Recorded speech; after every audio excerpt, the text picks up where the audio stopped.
નમસ્કાર વિદ્યાર્થી મિત્રો, ધોરણ 8 વિષય વિજ્ઞાન જેની અંદર આપણે બળ અને દબાણ ચેપ્ટર નંબર 11 વિશે આપણે ચર્ચા કરતા હતા.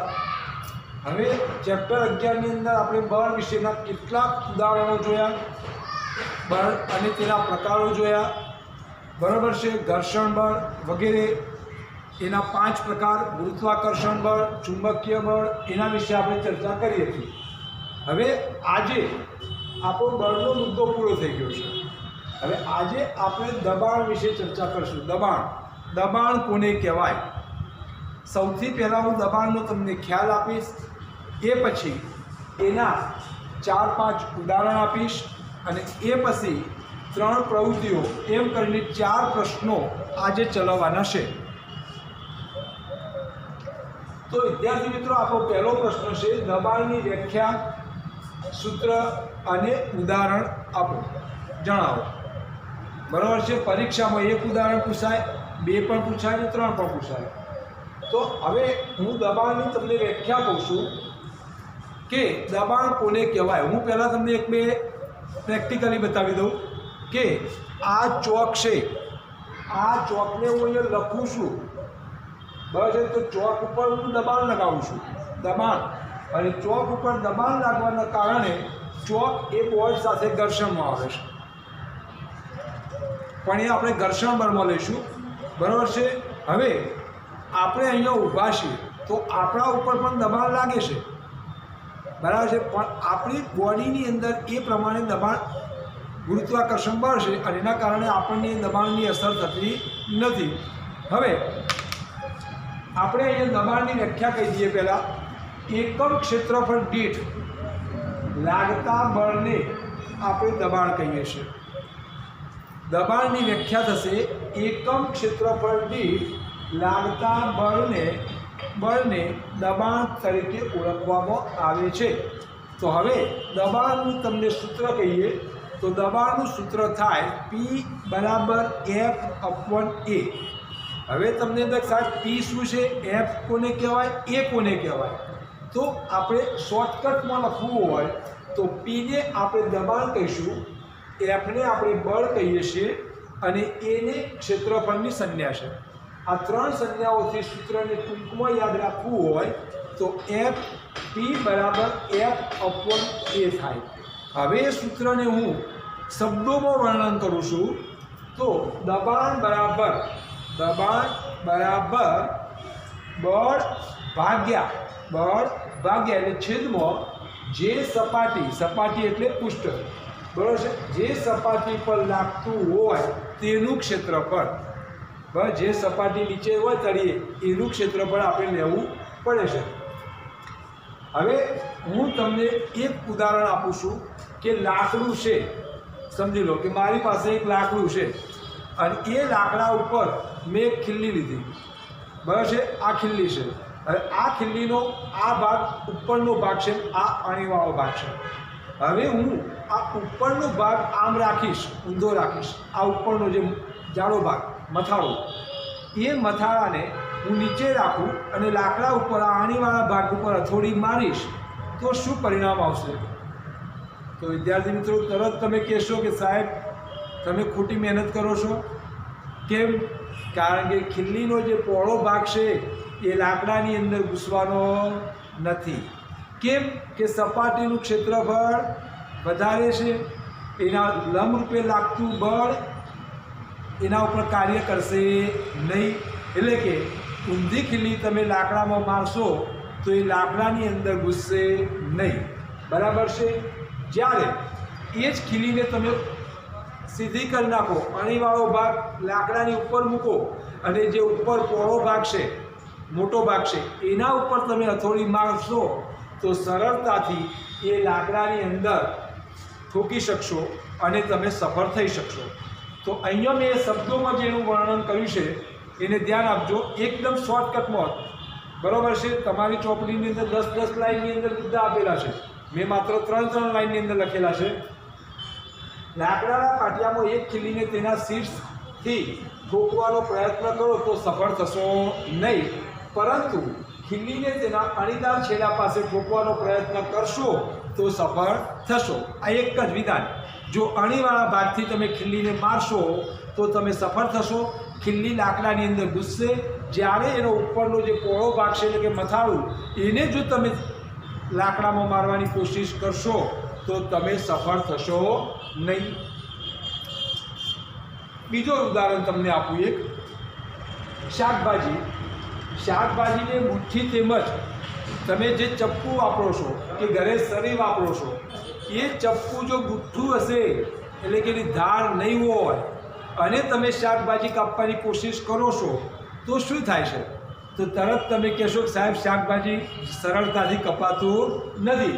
પણ જો ચપ્પુ કે છરી ધારદાર હશે અને તમે શાક કાપવા બેસશો તો એ સરળતાથી સબ્જીને તમે કાપી શકશો.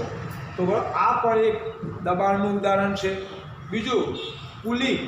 તમે ક્યારેક રેલવે સ્ટેશન એટલે કે રેલવેમાં મુસાફરી કરી હોય તો તમે પુલીને જોયા હશે. હવે એ પુલી જ્યારે તમારું વજન, તમે લાંબા રૂટમાં ગયા હોય તમારી પાસે વજન વધારે હોય તો પુલીને તમે વજન ઉપાડવા માટે રાખી લેશો. હવે પુલી જ્યારે તમારું વજન ઉપાડે છે ત્યારે શું કરે છે? તમે ક્યારેક માર્કિંગ કર્યું હોય તો તમને યાદ હશે. તો તમારામાંથી કોઈને યાદ છે? હા, યસ, બોલો. હા, ઓકે, બરાબર છે. પુલી એ પોતાના માથા ઉપર એક ગોળ ગોળ રૂમાલને વીંટે છે. ગોળ રૂમાલને વીંટે છે અને એ રૂમાલ વીંટી એના ઉપર બોજ મૂકે છે જેથી લંબરૂપે લાગતું જે બળ છે અહીંયા એ ઓછું થઈ જાય છે. એટલે કે પુલી જ્યારે ભારે વજન ઉપાડે છે ત્યારે પોતાના માથા ઉપર કપડાને ગોળ ગોળ વીંટીને એ મૂકે છે અને એના ઉપર વજન મૂકે છે અહીંયા. અને એટલે એ સરળતાથી વજનનો ભારને ઉંચકી શકે છે જેથી માથા પર લાગતું દબાણ ઘટી જાય છે અને સરળતાથી વધારે બોજ ઉંચકી શકે છે. બસ. હવે એ પછી આપણે બીજું પણ ઉદાહરણ આપીએ જે મેં બોર્ડ ઉપર નથી લખ્યું. જ્યારે તમે કૂવાના કિનારે પનિહારી જ્યારે પાણી ભરવા માટે જાય છે, પાણી ભરવા માટે, ત્યારે એ અહીંયા ઈંડોળી મૂકે છે. ઈંડોળી, બરોબર છે. હવે એ ઈંડોળી જે મૂકે અને એના ઉપર એ માટલું કે ઘડો મૂકે છે. કેમ કે બેલેન્સ કરવા માટે નથી મૂકતી, પણ માટલાનું જે લંબરૂપે લાગતું બળ છે એની અંદર ઘટાડો થાય છે, દબાણ, બરાબર છે, એની ઉપર ઘટાડો થાય માટે એ માટલાને ઉપાડતી વખતે માથા ઉપર ઈંડોળી મૂકે છે. આવા તમે ઘણા બધા ઉદાહરણ આપો. મેં 2-3 લખ્યા છે પણ વધારે ઉદાહરણ પણ તમે આપી શકો છો દબાણના. હવે આપણે થોડા આગળ જઈએ. બરાબર છે. ખભા ઉપર લટકાવેલ થેલો.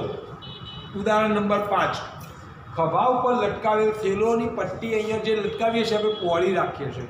તમે સ્કૂલનું બેગ ખરીદવા જાઓ તો તમારે જે થેલો ખરીદો છો એની પટ્ટી પહોળી હોય એવો થેલો લેવાનો, જેથી તમને પાછળ જે વજન છે પુસ્તકોનું એ તમને ઓછું લાગશે. કેમ કે એના ઉપર લંબરૂપે લાગતું બળ ઘટી જશે એટલે તમને ખભા દુખશે નહીં અને બરાબર છે કાગળ સપાટીનું ક્ષેત્રફળ વધે એમ દબાણ પણ ઘટે. બરાબર છે. હવે આપણે એક બીજી પ્રવૃત્તિ લઈએ છીએ. પ્રશ્ન નંબર 2. એમાં મેં 3 પ્રવૃત્તિઓ દર્શાવેલી છે. પ્રવાહીઓ તથા વાયુ દ્વારા લગાડવામાં આવતું દબાણ. તો એમાં પ્રવૃત્તિ 11.8ની વાત કરીએ આપણે. મેં પ્રવૃત્તિનું કોઈ વર્ણન કર્યું નથી, ફક્ત આકૃતિ દોરેલી છે અને આ આકૃતિના આધારે હું સમગ્ર વર્ણન લખીશ. હવે આ આકૃતિ આપણને શું કહેવા માગે છે? તો આ આકૃતિ આપણને એટલું જ સમજાવે છે કે પાત્રના તળિયે જ્યારે પાણીને કારણે લાગતું દબાણ સ્તંભની ઊંચાઈ પર આધાર રાખે છે. બરાબર છે. હવે આપણે આની અંદર એક કસ્ટડી લીધેલી છે, બરાબર, નળાકાર, એક બીજો નળાકાર છે. બંને નળાકારના છેડા ઉપર સમાન માપના આપણે ફુગ્ગા લગાવી દીધેલા છે. બરાબર છે. અને એને અહીંયા દોરીથી બાંધી દીધેલા છે. આ આકૃતિનું વર્ણન કર્યું. હવે મેં પહેલી આકૃતિની અંદર પાણી અમુક ઊંચાઈ સુધી ભરેલું છે, જેથી આ ફુગ્ગો જે છે ફૂલશે તો એનું માપ ઓછું હશે. બરાબર છે. હવે જ્યારે બીજી કસનળીની અંદર જે ફુગ્ગો લટકાવેલો છે એની અંદર પાણીની ઊંચાઈ વધારે છે, જેથી એ ફુગ્ગો વધારે ફૂલે છે. કેમ? તો બંને વચ્ચેનો ભેદ સ્પષ્ટ કરું છું કે આ કસનળીમાં પાણી છે તો એની અંદર પાણીનું દબાણ ઓછું લાગે છે, કેમ કે એની ઊંચાઈ ઓછી છે, અમુક હદ સુધી જ પાણી ભરેલું છે. આની અંદરનું દબાણ વધારે લાગે છે એટલે આ ફુગ્ગો વધારે મોટો થતો જોવા મળે છે. હવે પ્રવૃત્તિ 11.9, બરાબર, પ્રવૃત્તિ 11.9. તો એની અંદર એક મેં બોટલ લીધેલી છે. બોટલના એક બાજુએ ગરમ કરી, સળિયો ગરમ કરી, હોલ કરી મેં એક પાઇપ જોઈન્ટ કરેલી છે અને એને અહીં ગમથી ચિપકાવેલી છે અને એ પાઇપના એક છેડા પર મેં ફુગ્ગો બાંધેલો છે. પ્રવૃત્તિ એના જેવી જ છે, પણ અહીંયા આપણે પાત્રના તળિયે દબાણ લાગતું હતું. અહીંયા દબાણ ક્યાં લાગે છે? સાઈડમાં એક જ બાજુ લાગે છે. હવે પ્રવાહી પાત્રની દિવાલો ઉપર પણ દબાણ લાગે છે. તળિયે તો દબાણ લાગે જ છે, પણ પાત્રની દિવાલ ઉપર પણ દબાણ લાગે છે. તો હવે જ્યારે આની અંદર પાણી ભર્યું તો એ ફુગ્ગો અહીંયા ફૂલે છે, કેમ કે એના ઉપર આ પાણીનું દબાણ લાગે છે. બરાબર છે? એટલે આપણો કહેવાનો મુદ્દો એક જ છે કે દબાણ નીચે તરફ પણ લાગે છે, બાજુમાં પણ લાગે છે, બરાબર. પાત્રની દિવાલ ઉપર પણ દબાણ લાગે, પાત્રની નીચે અહીંયા તળિયે પણ દબાણ લાગે, પણ તળિયે આપણે પેક કરી દીધું છે. હવે અહીંયા મેં એક બોટલ ભરી છે. હવે આ બોટલની અંદર એમાંથી પાણી અહીંયા નીચે પડે છે, અહીંયા પણ પાણી નીચે પડે છે. મેં અહીંયા 2 હોલ કર્યા, એ જગ્યાએ 4 બાજુ 4 હોલ કરી દઉં, 4 બાજુ 4 હોલ કરી નાખું તો આના ઉપર પણ દબાણ લાગશે, પણ એને દબાણને છૂટું કરવા માટે, બરાબર છે, ઊંચાઈ ઝડપથી નીચે આવશે, કેમ કે 4 બાજુ એનું બળ લાગે છે. હવે અહીંયા કહેવાનો મતલબ છે આ બાજુ જેટલો પાણીનો ધોધ અહીંયા પડતો હશે એટલા જ પ્રમાણમાં અહીંયા પડશે. એટલે પ્રવાહી સરખી ઊંડાઈએ સરખું દબાણ લગાડે છે. પરંતુ હું એક હોલ અહીંયા હોય ને એક હોલ અહીંયા હશે તો અહીંયા દબાણ વધારે હશે, અહીંયા દબાણ ઓછું હશે. એટલે સરખી ઊંડાઈએ દબાણ પણ સરખું જ લાગે છે. તો આપણે આ 3 આકૃતિ દ્વારા 3 પોઈન્ટ શીખ્યા અને એ 3 પોઈન્ટ મેં અહીંયા ટીક કરેલા છે. એક આ બીજો પોઈન્ટ અને આપણે આ ત્રીજો પોઈન્ટ. આ 3 પોઈન્ટ આપણે 3 પ્રવૃત્તિ દ્વારા, પ્રવૃત્તિ 11.8, 11.10, 11.9 અને 11.10, આ 3 પ્રવૃત્તિની અંદર આપણે 3 નિયમો, બરાબર, પ્રવાહી અને વાયુઓ પર લાગતા દબાણ વિશે આપણે શીખ્યા. હવે પ્રશ્ન હોમવર્કની વાત આવી તો હોમવર્કની અંદર પ્રશ્ન 1, દબાણની વ્યાખ્યા, સૂત્ર અને ઉદાહરણ આપો. પ્રશ્ન નંબર 2, પ્રવૃત્તિ 11.8 લખવી, 11.9 અને 11.10 એમ 3 પ્રવૃત્તિઓ તમારે વિદ્યાર્થી મિત્રો લખવાની છે. તો હું કહેવા એક જ માગું છું કે મેં તમને આજે એક દબાણની વ્યાખ્યા, સૂત્ર અને એના ઉદાહરણ સમજાવ્યા. પ્રવૃત્તિ 11.8, 11.9 અને 11.10 એમ કરીને તમારા પાઠ્યપુસ્તકના 3 પેજ,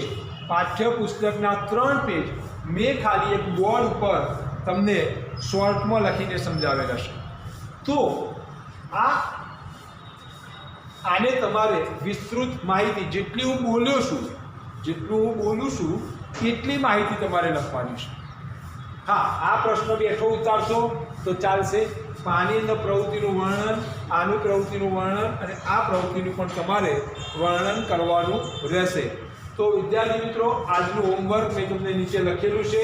પ્રશ્ન 1, પ્રવૃત્તિ 11.8, પ્રવૃત્તિ 11.9 અને પ્રવૃત્તિ 11. બરાબર છે 10 આ તમારે લખવાનું છે.